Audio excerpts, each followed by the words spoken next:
Hello there and welcome back to OpsKit.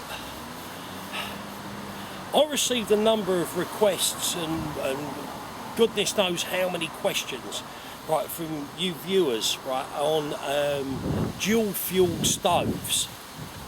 Right, now, as far as I'm aware, there's only one manufacturer, right, that manufactures anything that's worth looking at. You might be able to tell me otherwise, right, I doubt very much whether you will. Right, but here we are with Coleman. Now, this design of a dual fuel stove has been around for, about 60 or 70 years, if my research, right, proves correct. This particular stove here is the Sportster 2, or the 553, I think it is, 533. Right, it will run on either unleaded petrol or Coleman fuel. Right, now, before we get too engrossed in the actual stove, I know that some people, I've read this, right, they say, what's the point in running on Coleman fuel when you run it on unleaded petrol? Unleaded's cheaper. Yes, you're right, it is. Right, I've done quite a bit of research into this, into the advantages and disadvantages and so forth. Coleman fuel, although it's more expensive, is much more refined than unleaded petrol that you buy at the petrol station that you put in your car. Now, the end result of that is quite simple. If you run these on unleaded petrol, they will, this is your generator tube here that runs across the top, eventually it will clog up. Okay, fine, you need to go and get it cleaned out or you need to replace it or whatever. But at the end of the day, that is much less likely to happen if you use the Coleman fuel.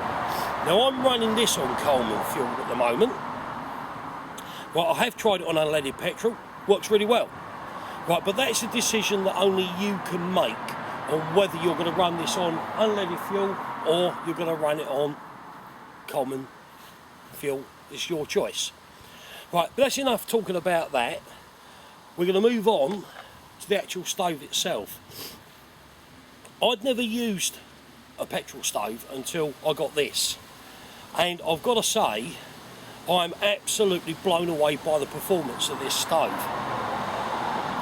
It's got 2,500 watts power output. Now, I'll be honest with you, that means nothing to me. I go by the old-fashioned boil test, right, and also how it has performed, right, when I've been using this over and over again on days out and so forth, and it has performed extremely well, right, so well in fact I've got the dual burner as well, right, but we'll go into that in another review. The actual capacities and size of this stove, right, quite straightforward. Now, I found a slight discrepancy, and I haven't actually measured it. On Coleman's website it says that this takes half a litre of fuel, but on the actual stove itself, somewhere on the bottom it says 0.7 of a litre of fuel. Right, so it's pretty close. What I do know is on simmer, right, one full tank of fuel will give you 8.5 hours burn time. Now that is phenomenal. I've got fuel in this stove, right, which I filled this, goodness, about 4 trips ago, right, and there's still plenty of fuel in it now to do this review with. So it really is not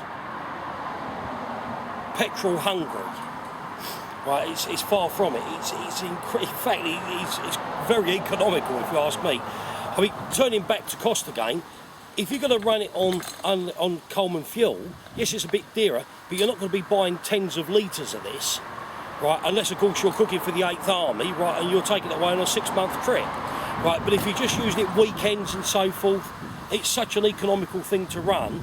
Everybody should have one. I'm absolutely sold on these stoves now, right? And not just me, my son is as well, right? He's gone absolutely cranky over this, which really surprises me because he's a little bit of a wuss with anything that's got a flame or whatever, but he loves it, absolutely loves it. Right, now let's just have a quick run through. Now, when you top your stove up, obviously be very, very careful. We're doing a bit on safe now, we've got to. If you're spilling any fuel, clean it up. Don't leave it sitting in a puddle of fuel and then light the stove and wonder why you got yourself an external fire. Clean it, it's not a problem. Bit of tissue, leave it in the air for a few minutes, it's gone.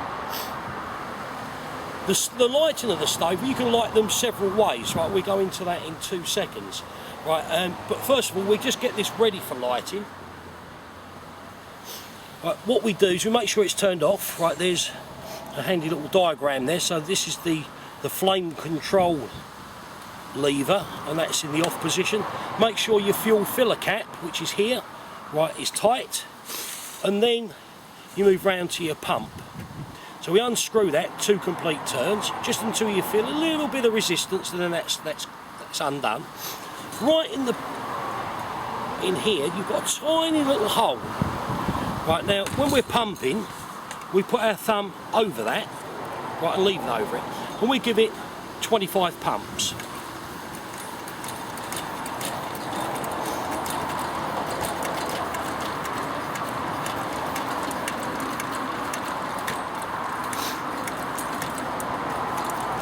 Just starting to feel a bit of resistance there, right? You keep your thumb over it while you do it back up, and that's it, ready to go. Right, so 25 pumps, or when they're full up, you might not get 25 pumps into it. You start feeling it gets quite stiff when you're pumping. At that point, stop, do it up, that's got enough. Great thing about these, as they start to burn, they gradually lose pressure. Undo the pump again, pump it back up. You can see the flame and the ferocity of it start to build again. What we're going to do now is we'll get it lit, and then we get on half a litre of water and see how quick it comes to the boil. Right, now I'm going to light it with the good old trusty fire steel. I always try and light my stoves with a fire steel if possible.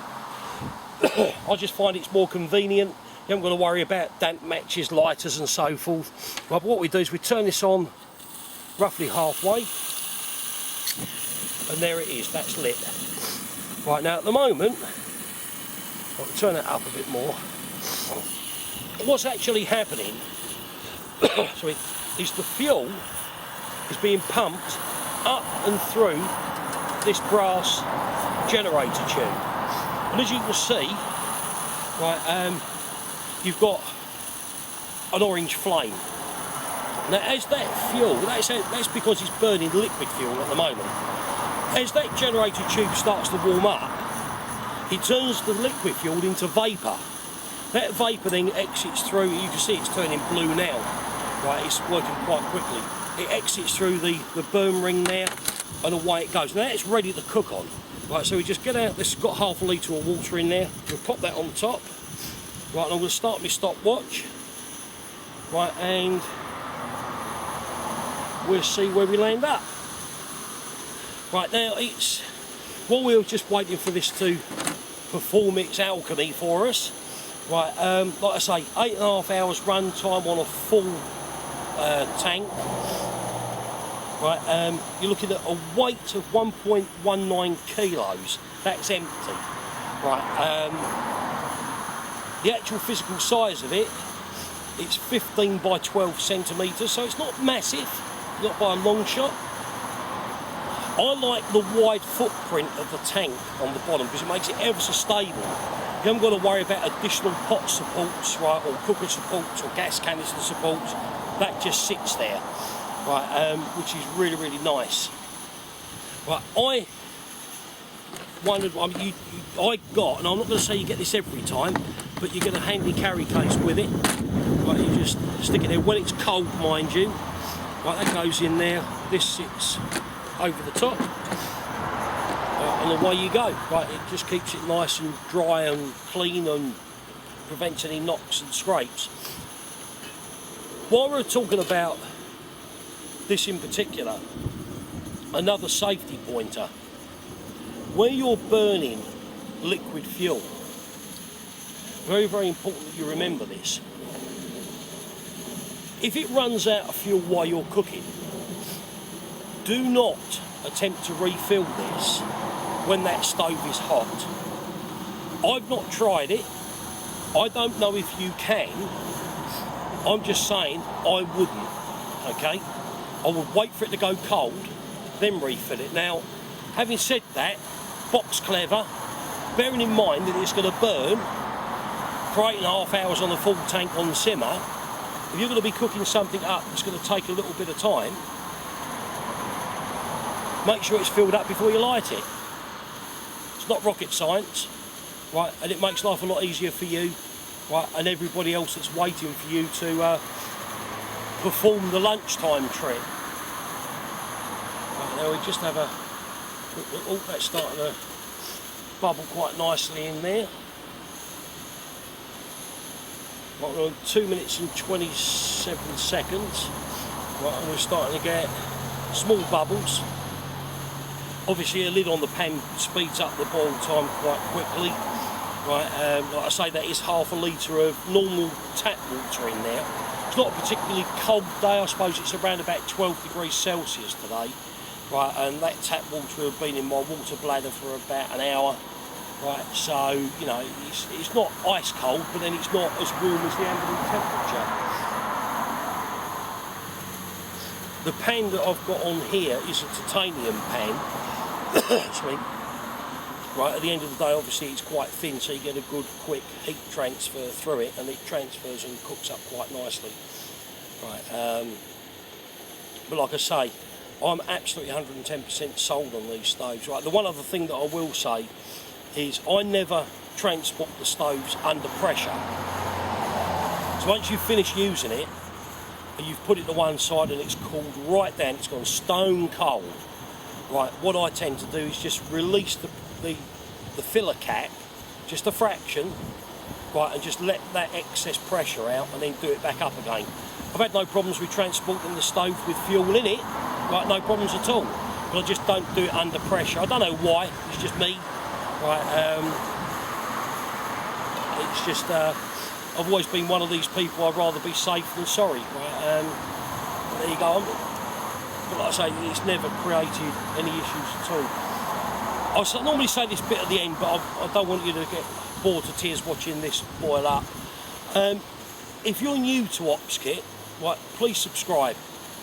There's a number of reviews of very, very good quality, and in some cases hard to get products that are coming up in the very near future.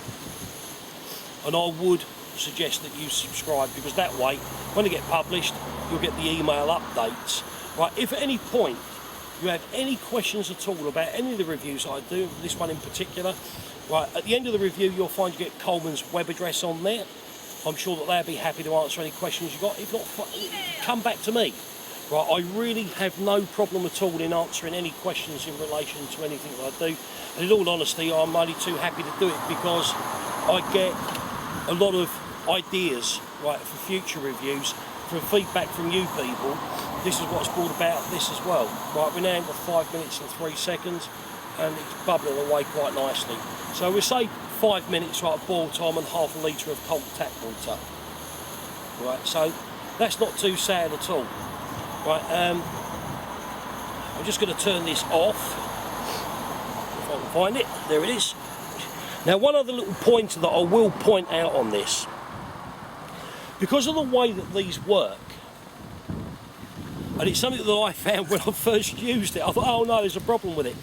There isn't. I'm just going to lift this off. You've got, when you switch these off, sometimes you find that they carry on burning just for 3 or 4 seconds, if that. There is nothing wrong with it if that happens. Right, I thought there was. I quickly jumped online, had a quick look, I made a phone call. It's normal. It's just because there's still that little bit of residual fuel vapour in the system that even after you've switched it off, it'll still burn off for just a few seconds afterwards. So please do not panic about that. Right, there is nothing wrong with it. Right, I'm going to bring this to an end now. If you've got any questions or queries, please feel free to drop me a line. Right, ask Coleman, ask whoever you like, right, but I will come back to you with the correct answer. It might take a day or two if you ask me, but I will do it for you. Right, thanks for watching OpsKit. Any questions or queries, fire away. Goodbye.